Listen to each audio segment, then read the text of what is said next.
കള്ള ജിഹാദി നാറികളെ, നിങ്ങളുടെ അവസാനമാണ്. വീഡിയോ മുഴുവനായി കാണുക.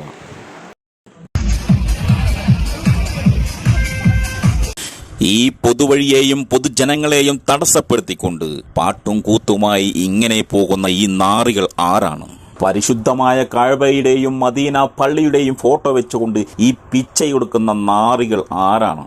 ഇസ്ലാം മതവും ഇസ്ലാം മത വിശ്വാസികളും ഒരിക്കലും അംഗീകരിക്കാത്ത അനാചാരങ്ങളാണ് ഇതൊക്കെ. ആരെങ്കിലും തെറ്റിദ്ധരിച്ചുകൊണ്ട് ഇത് ഇസ്ലാം മതത്തിൽ ഉള്ളതാണെന്ന് വിശ്വസിക്കുന്നുണ്ടെങ്കിൽ തികച്ചും യാദൃശ്ചികം മാത്രമാണ്. ഒരിക്കലും ഇസ്ലാം ഇതിനെ പിന്താങ്ങുന്നില്ല. ഇതെല്ലാം ഇവരുടെ സ്വാർത്ഥ ലാഭത്തിന് വേണ്ടി പിച്ചയെടുപ്പിലൂടെ സ്വന്തം വയറ് നിറയ്ക്കുവാനുള്ള ഒരു കലാപരിപാടി മാത്രമാണ്.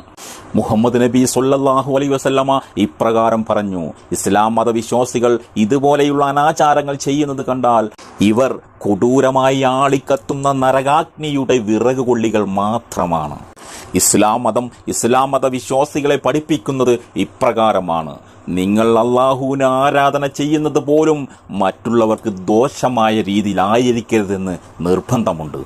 ജനങ്ങളെ ബുദ്ധിമുട്ടിച്ചുകൊണ്ട് ഇതുപോലെയുള്ള കലാപരിപാടികളോ അള്ളാഹുവിനു വേണ്ടി ആരാധന ചെയ്യുന്നതോ എന്തുമാവട്ടെ, ഇവരാണ് അല്ലാഹു സുബ്ഹാനഹു തആല വെറുക്കപ്പെട്ടവരുടെ മുൻപന്തിയിൽ നിൽക്കുക. ഹേ മുസ്ലിം സമൂഹമേ, നിങ്ങൾ ഓർക്കുക, പൊതുസ്ഥലങ്ങളിലും വാഹനങ്ങളിലും ജനങ്ങളെ ബുദ്ധിമുട്ടിച്ചുകൊണ്ട് നിങ്ങൾ നിസ്കരിക്കുകയാണെങ്കിൽ അല്ലാഹു സുബ്ഹാനഹു തആല ആ നിസ്കാരത്തെ ഒരു കാരണവശാലും സ്വീകരിക്കുകയില്ല. മറിച്ച് നിങ്ങളുടെ പെടലിക്ക് പിടിച്ചുകൊണ്ട് നരകാഗ്നിയുടെ അടിത്തട്ടിലേക്ക് വലിച്ചെറിയും.